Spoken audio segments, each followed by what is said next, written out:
धनंजय मुंडे आणि सुरेश धस यांच्या भेटीवरून चांगलंच राजकारण रंगलेलं होतं. अशातच बावनकुळेंनी मुंडे आणि धस यांची 4.5 तास भेट झाल्याचं वक्तव्य केलं. त्यावरून आज भाजप आमदार सुरेश धस यांनी काहीशी नाराजी व्यक्त केली आहे. मुंडेंसोबत केवळ 20 ते 25 मिनिटं भेट झाली, मात्र बावनकुळेंनी 4.5 तास भेट झाली असं का सांगितलं हे त्यांनाच विचारा, असं सुरेश धस म्हणतायत.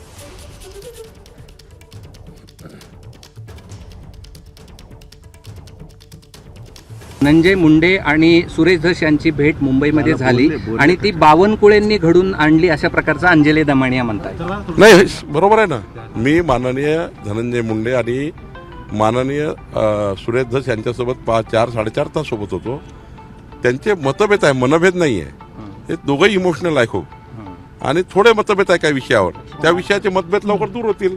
शेवटी माणसाच्या जीवनामध्ये काळ असा असतो, काळ काही मतभेद दूर करत असतं. काही काळाने धनंजय मुंडे आणि सुरेश धसचे मतभेद दूर होतील.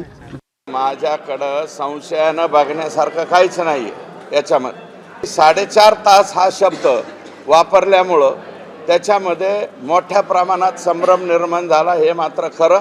तर 4.5 तास का म्हणले ते माझे वरिष्ठ आहेत. तुम्ही हे बावनकुळे साहेबांनाच विचारा, अशी माझी विनंती. एबीपी माझा, उघडा डोळे बघा नीट.